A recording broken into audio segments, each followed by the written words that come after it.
I audited 20 Klaviyo accounts, and here is a structural mistake in all of them. So when you audit enough Klaviyo accounts, you stop looking at copies and subject line. You start looking a pattern that has been forming in all of this account. Over the last year, I have audited more than 30 plus Klaviyo accounts, different industries, different AOB, and different traffic source, Meta, Pinterest, Google, and you name it, I have seen it. Some of them were doing 50K a month, some of them 500K a month, but still, almost every single one had the same structural mistake. Email was used as a broadcasting channel rather than a life cycle to understand where their leads are pretty much falling in. So these weren't bad brands. Most of them already has flows set up. The campaign was being sent on a constant basis, probably 2 or 3 times a week. Most were generating revenue from emails, but they were stuck on the same number.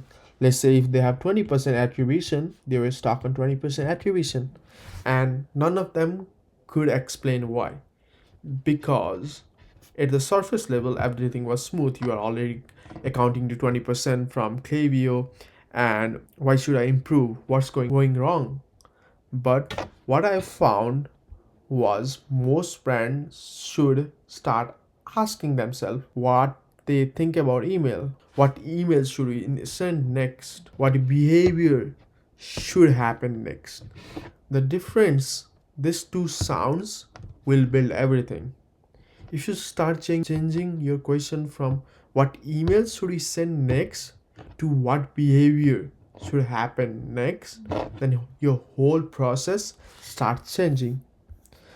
This problem isn't because of some founders that they are basically lazy or their teams doesn't know how to do it. It's because most tools, including Klaviyo, train you to think in terms of list and calendar. Campaign should go out to engage 30 days, close fire when an event happen or behavior is triggered, but no one ever designs the life cycle in between.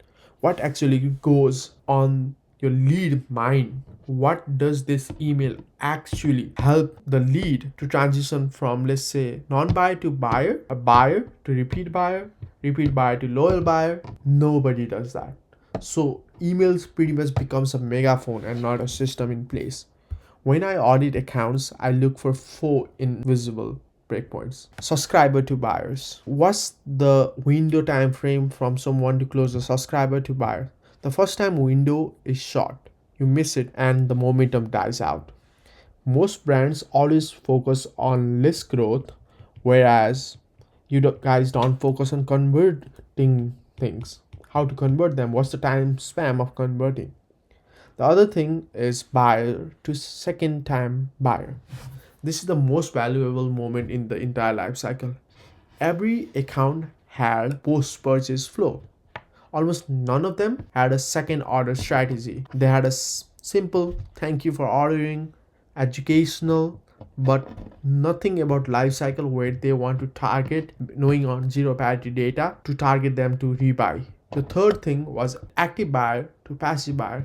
Engagement decay is actually true in this world, but most brands wait until open falls off cliff before reacting. They don't know when to react. They pretty much wait throughout the whole time frame where an engaged buyer or a second purchaser or the active buyer would become a passive buyer. And the fourth thing, passive to at risk. Winback is treated like a Hail Mary. Instead of designing a recovery path for your purchaser, you just treat winning back as a Hail Mary. This is where a lot of brands don't know what they are doing, as well as the agency.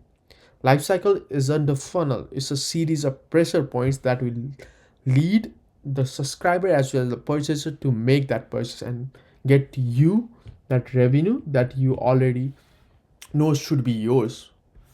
The mistakes does more than cap revenue, to be honest. Campaigns start cannibalizing flows. The revenue coming in from flows are attributed to a campaign. Delivery slowly degrades. A/B test will give you false signals. Brand think they are optimizing emails, but in reality, they are just distributing the same revenue. The best accounts I have seen thinks differently. They design email based on deciding moments. Campaign aren't just announcement; they are behavior nudges that would help them take that extra step. They pretty much send frequency changes based on lifecycle stages. They know when to send one email and when to send 5 emails to the same person, because you have to understand the lifecycle stage. And success is measured by movements. If we were able to move a certain lead to take certain action that we really wanted rather than just open rates. When emails are designed properly, revenue is just a lagging indicator. Revenue will just follow, but you have to make sure that this email is designed properly.